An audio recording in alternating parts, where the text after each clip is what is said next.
Ang paglabas po ng Antikristo ay isang pangyayari na masasaksihan ng mga naiwan sa rapture. Tahasan ko pong sasabihin, if you are a believer of the Lord Jesus Christ, hindi ka magkakaroon ng pagkakataon ni katiting man lang na masilaya ng Antichrist. Dahil ang Antikristo po ay tanda ng puot, tanda ng kabigatan, tanda ng pahirap, tanda ng pagdarusa, kapighatian, lahat na ng pangit sa isang tao, nandito na po sa taong ito, sa Antikristo. Lahat ng pwedeng maranasang dilubyo ng isang tao, kayang ibigay ng taong ito sa kanyang kapwa-tao. Ang Antikristo po ay isang tao na kung saan ito po ay gagamitin ni Satanas upang maisakatuparan ni Satanas sa maikling panahon lamang ang kanyang mga balakin. Like, maghari-harian sa mundo. Alam niyo po ba kung paano makikita ng ngayon ay at work ang espiritu ng Antichrist? Makikita niyo ito sa mga taong gustong sumikat, gustong maging popular, gustong maging famous. Pag-aralan niyo yung mga galaw nila, umpisa humble sila. Pag naging famous na, mayabang na, hindi na malapitan, kala mo kung sino na.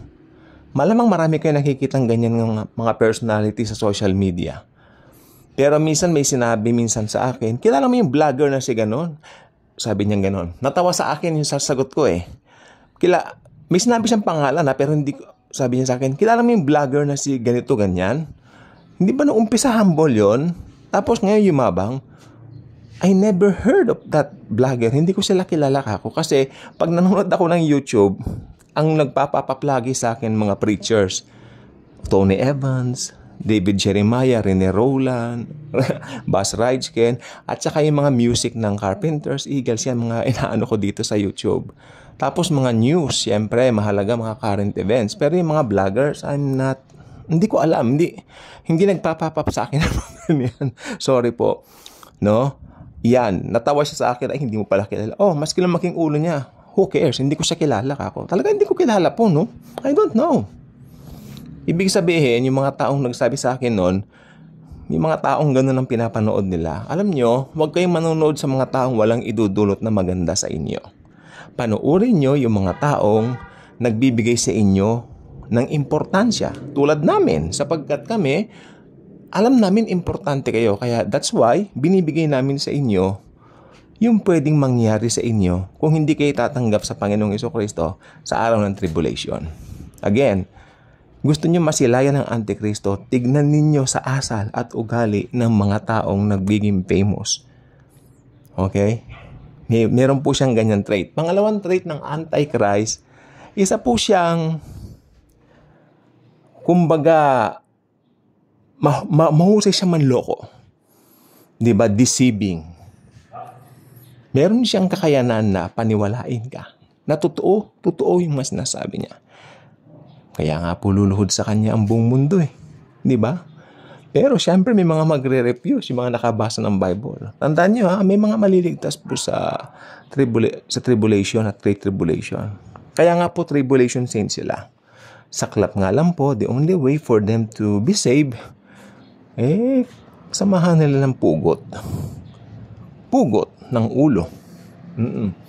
Kasi yan po talaga ang gagamitin. Nilagay sa Revelation yun eh. Silang mga pinugutan ng ulo dahil kay Kristo Jesus. Di ba nakalagay sa Revelation? Sila yung pinaputi nila ang kanilang damit. Pinaputi nila ng kanilang dugo. Nakalagay po sa Revelation yan. Hindi nakalagay doon na pinaputi ng dugo ni Christ. Pero doon sa mga believers, ang banggit sa atin, pinaputi ni Kristo ang damit natin. Kaya iba yung nag-aaral ng Bible, makikita mo yung mga wordings na ina-apply kung kanino at kung kanino. Hindi pwedeng pagsamahin yon sapagkat yung mga hindi masyado sa rightly dividing the scriptures, pinagsasama nila yun at nag-i-explode ang kalituhan sa mga nakikinig. Kaya don't do that. Mag-aral po tayo. Ngayon po, ini-expose ko, nakadalawang exposition na po ako dito. In-expose ko yung Isaiah 53, chapter yon, whole of it, para patunayan ko na si Jesus, hindi masyadong gwapo, hindi po siya 6-footer, at hindi rin siya pangit. Tulad na sinasabi ng iba, si Jesus po ay ordinaryong Hudyo. Gusto mo makita si Jesus, kako nga, tumingin ka sa isang Saudi Arabian o Iranian. Di ba? Ngayon, yung pangalawang in-expose ko po na tungkol sa Bible ay yung, alam naman natin na yun pong, Matthew 24. Okay. Kasi susunod ko po yung Luke 23. Huwag kayong mag-alala. Ganyan din po ang tema niyan. Kasi makipapatunayan natin lahat yung tribulation chapters. Okay. Ang napansin ninyo dito sa pag-expose ko sa Matthew 24, talagang nakita ninyo, verse by verse doon, na ito ay talagang sa tribulation. Hindi po ito sa atin dito. Hindi po ba? So maganda. Maganda po yung gano'n. I-expose natin yung buong chapter. At bago natin umpisahan yung mga pagtuturo, mga lessons like that, teachings, at least, nakaset na yung mind natin na yun ay para sa tribulation at sa Great Tribulation. Never na i-apply sa church age sapagkat ang church age po, makinig po kayong mabuti, hindi pararanasin ni Jesus ng tribulation. Walang sense. There's no sense para magdanas ng God's wrath ang mga saints, ang mga believers, tayo po yon. Sapagkat lahat ng wrath na supposed to be ay sa atin ay pumunta na pong lahat sa katawan ni Lord Jesus Christ 2,000 years ago when He said, Tetelestai. Kaya yung mga maiiwan dito, panigurado, they will meet this man of lawlessness na kung tawagin ay Antichrist. Yan, yung mga mahilig mag-follow ng mga sumisikat na tao, lagi silang nandun.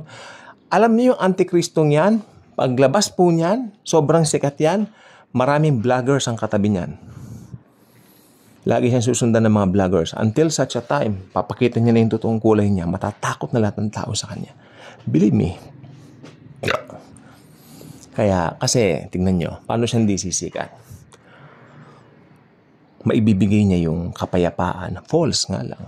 False peace. Dahil, during that time, puro catastrophe, puro ganito, puro problema. Kasi, ang pinagmulan po talaga niyan, nawala yung mga saints, nawala yung mga believers, na-rapture po tayo. Nawindang ang mundo, nagkaroon ng problema ang mundo. Dahil, paano na, nawala sila?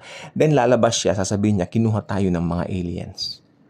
Then right after that, yung mga Hudyo bibilib dito sa taong ito and they will ask the guy to build their third temple. Then, ang temple naman po ay kayang i-build in a matter of 3 months. Believe me, may tatayo yan agad-agad. Kaya bibilib sila. To the point na iisipin nila, hey, this is our long-awaited Messiah. OMG. Because napagbigyan sila doon sa third temple nila. Amen? So, ayan po ang gusto kong sabihin sa inyo. Kaya, maganda naman po kasi kanina may comment na nakalagay, kung sakaling maiwan daw siya, magpapapugot na lang daw siya. Pero gusto ko sagutin yon. Kung believer ka kapatid, hindi mo na kailangan magdanas noon kasi irarapture na tayo. Baka ang ibig niya sabihin yung mga maiiwan doon, kung ako sa inyo, kaya pa niya. Hindi ko nabasa eh. So I hope ganun po ang gusto niyang indicate.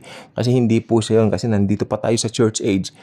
Kung talagang tinanggap mo si Jesus, naniwala ka na si Jesus lang ang daan, wala nang iba, you will be saved and you will never ever meet this man of lawlessness. Believe me. Kaya yung mga nagsasabi na, ang Antikristo ay si ganito, ang Antikristo si ganon. Lahat ng yan false. Sapagkat pag nawala po tayong mga believers, doon lalabas ang Antichrist from nowhere.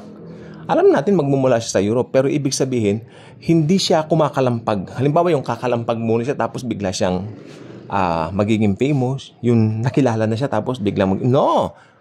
Lalabas siyang bigla sa scene, mga kaibigan. Kaya isa nga po yun sa dahilan kung bakit siya